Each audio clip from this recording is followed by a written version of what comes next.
মুর্শিদাবাদের গঙ্গা ভাঙনের জেরে জেরবার মানুষ। ঘরবাড়ি, জায়গা জমি সবই গ্রাস করেছে গঙ্গা। ভাঙন ঠেকাতে প্রশাসনের কাছে নিয়মিত দরবার করে জেলাবাসী।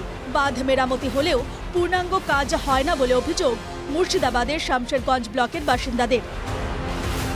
2025-26 অর্থবর্ষের বাজেট প্রস্তাবে ভাঙন ঠেকাতে নদী বন্ধন প্রকল্পে বরাদ্দ হয়েছে 200 কোটি টাকা। টাকা বরাদ্দে খুশি ভাঙন কবলিত এলাকার মানুষ। তাদের আশা এবার পাকা কাজ হবে। বহুত ভেরি ভেরি ধন্যবাদ।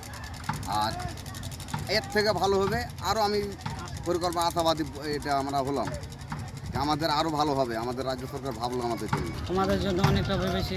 আমাদের বাড়ি ঘর, অনেকজনের বাড়ি ঘর নদীর তলে তলিয়ে গেছে, তাই জন্য 200 কোটি টাকা বরাদ্দ করার জন্য আমরা খুব খুশি।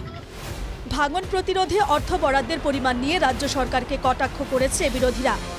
কালীঘাটের গঙ্গা কিংবা কালীঘাটের খালকে দেখে হয়তো ভেবেছেন যে 200 কোটি দিলেই হয়ে যাবে।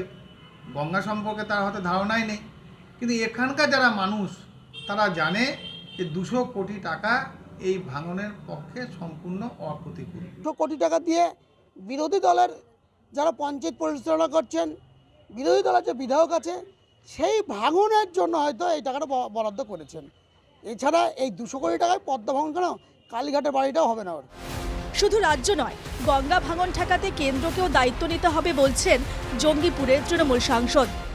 গঙ্গা নদী যেমন জাতীয় নদী, ঠিক তেমনটাই গঙ্গা নদীর দায়িত্বটাও কিন্তু জাতীয় অর্থাৎ কেন্দ্র সরকার। এটি কেন্দ্র সরকারকে এড়িয়ে গেলে হবে না।